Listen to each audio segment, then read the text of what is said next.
Okay, so this is video log number 1. First I would like to thank Samara for inspiring me to do one of these. I've never even had the thought to do something like this until she started posting her video log, so I'm like, hey, she's doing it. Do you really have an excuse not to at this point? So, thank you for the inspiration. And I guess there are currently, 4 facets of my life. One would be, of course, playing League of Legends, a video game that I do thoroughly enjoy playing, and trading, which I've been getting back into after losing for like 1 to 2 weeks straight. And then there is my physical fitness, of which I used to do push-ups, pull-ups, and squats every single day, and I had a whole workout regimen that I asked ChatGPT to help me with and do it for 60 whole days, and then I fell off of that, and I was like, oh my gosh, I'm just gonna start walking. So I've still been doing my wins, but I've really dialed it down on those fronts where I just focus on hitting the 45 minutes so that I don't fail the challenge. And walking, I do that every single morning, which haven't failed so far, and that's helped me tremendously. I walk about 45 minutes in total, and then these days I'm actually adding back in my pull-up still failure, push-up still failure, haven't done the squat still failure, and my chin-up still failure. So those are the few aspects of my life that I'm focusing on right now. And of course school, but I'm only taking like 4 credits total, so it's really not taking up that much of my time so that I can focus on these other aspects of my life. And yeah, so I guess I'll start with League of Legends. Let's check here. So right now, I'm Master Tier 99 LP with a 51% win rate, which is currently top 0.38%. I believe that's like rank 3,643 out of like 2 million or something like that. So I'm doing good on that front, as I've invested a lot of time and energy. As you can see on my posts, I'm like practicing at minimum like 4 to 5 hours a day on this, and I feel very privileged that I'm even able to pursue such an endeavor, and I'm utilizing that to the max. And yeah, it's provided me so much fulfillment. I've been added by 2 professional League of Legends players who basically just play the game every single day, kind of like what I'm doing, but even more. And they make videos about it and educational content.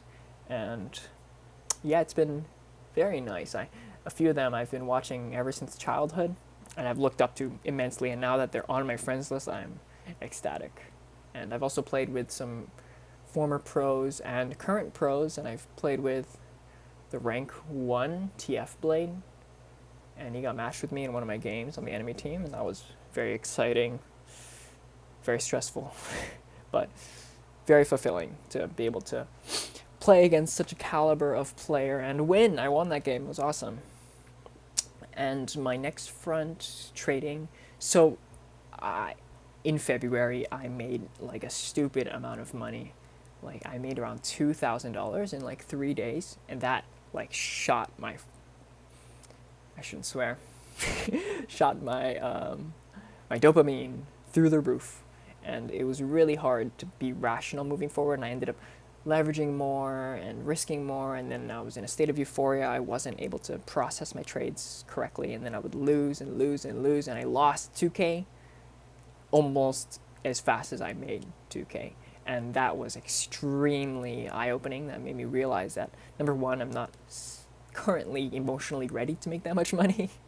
And number two, I need to refine my strategy, because in order to even get that much, I had to risk a lot, and I risked way too much. Meaning, if I continued with that kind of behavior and lost over 2 weeks, which I did end up doing, then it would long term be very detrimental to my future financial well-being and probably physical well-being, since it's it's embarrassing to think about. But I took like a week off from trading, and then I came back, and I've risked a lot less, and I'm up like total 22 pips, which is the unit we measure movement in for the foreign exchange. And if I had fully scaled in those positions, that would have been like two or maybe $4,000, but like I scaled back like so hard. Like I really lowered the position sizes to like negligible amounts, which I ended up, gaining about $50 total over those trades, which is not like nothing, but in the grand scheme of things, it is. And that kind of detachment from the results allowed me to even, I feel, to make those trades profitably. And that's something that I focused on.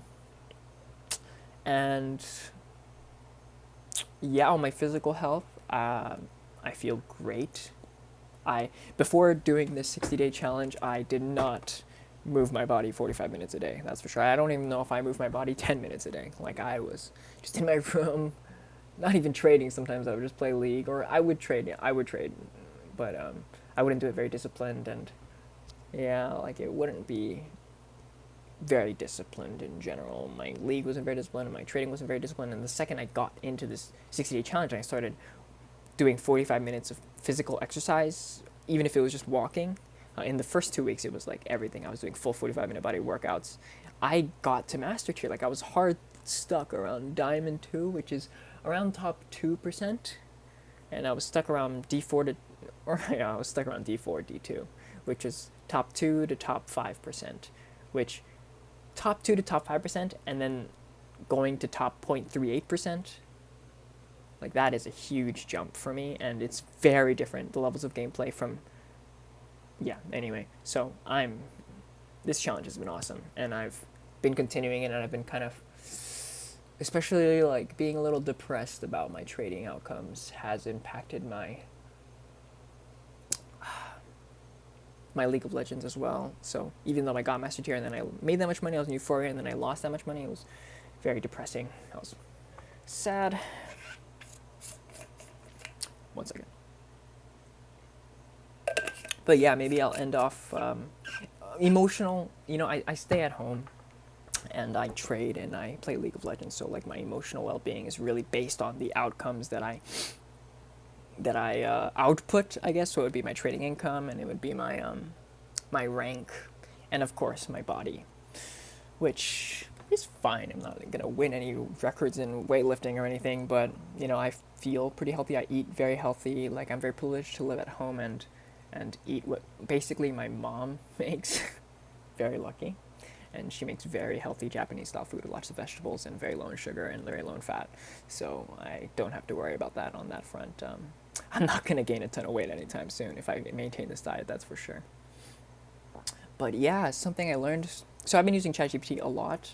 I don't know if how much people would approve of how much I use it, since I use it a lot. I don't use it to cheat on anything per se. Like I used it for my midterm, and I got a 95 out of 100. Like there's no obviously open book or anything allowed on the midterm, but I used ChatGPT to quiz me for like an hour on the terms I needed for my cinema midterm, and it quizzed me well, and I reflected well, and it was great.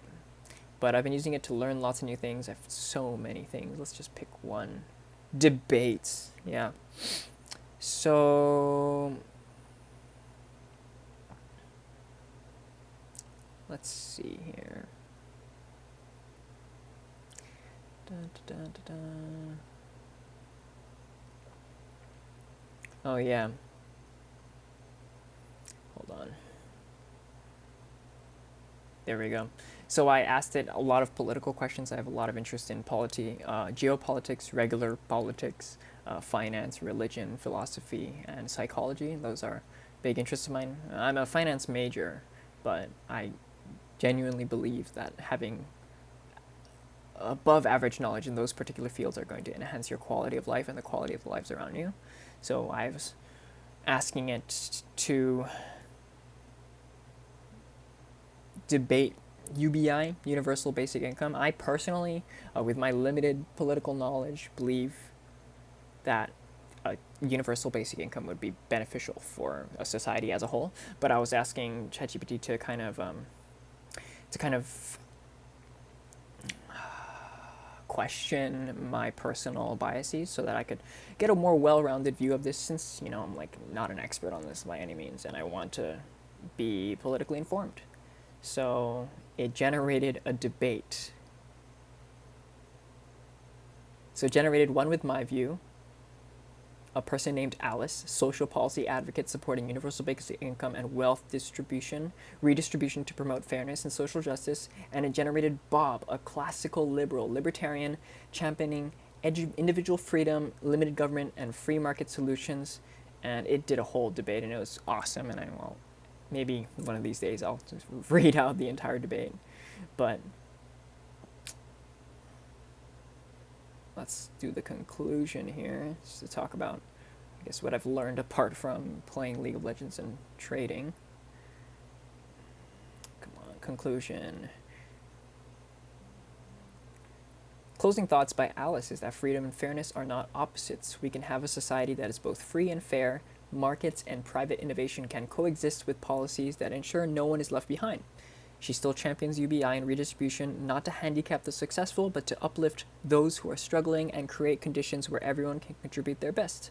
In a truly fair society, we all have a stake and share in progress. The measure of our justice is how we treat the least advantaged, and the measure of our freedom is what opportunities even the most disadvantaged among us have. I wholeheartedly agree. This is my view, after all. I believe we can design a system that honors both measures. And then, counter-argument, Bob. Oh, Bob, I hate you. I'm just kidding. It's a joke. I've enjoyed our dialogue, and I respect Alice's genuine concern for people. I share the goal of a prosperous, humane society. I simply believe, this is Bob speaking, that the surest path is maximizing voluntary cooperation and individual liberty. Bob's closing point is that history has shown the miraculous achievements that free people can accomplish, lifting living standards, technological revolutions, cultural flourishing, and when they are at liberty to try, even if their outcomes differ. We must be careful that in pursuing a noble goal like equality or security, we don't inadvertently snuff out the creative spark and the basic rights that make those achievements possible. Justice, to Bob, means each person gets to live by their own choices and effort, and no one, not even the government, can take that away lightly. In sum, we should treat people with freedom as much as possible and use governance sparingly to correct clear injustices or failures, but not to orchestrate society from the top. And that's Bob's opinion. Even hearing all of that, I just think it ignores the idea of the accumulation of advantage, where compound advantages affect everyone from the moment they're born. So to treat everyone quote-unquote fairly by allowing libertarian ideals to permeate through society would result in, kind of the result that's happening right now, where all the wealth accumulates at a very small percentage, and people end up losing out overall. And yeah, I have a lot more to say about that, but I'll do reviews about my 4 pillars, and then something I learned, and honestly, emotionally, I'm clocked in. I have nothing to review emotionally. Maybe it's because I've done years of therapy, so I'm fine on that front. But yeah, that's my video log for, I guess, day 1. And even when I hit 60 days, because Samara is still on day 2 or 1, I think day 2, I think I'll try to continue doing these. And I can even do the beginnings of my video logs as responses to her video logs. But yeah, thank you for inspiring me to do this. And this has been day 2. Or day 1, my video log.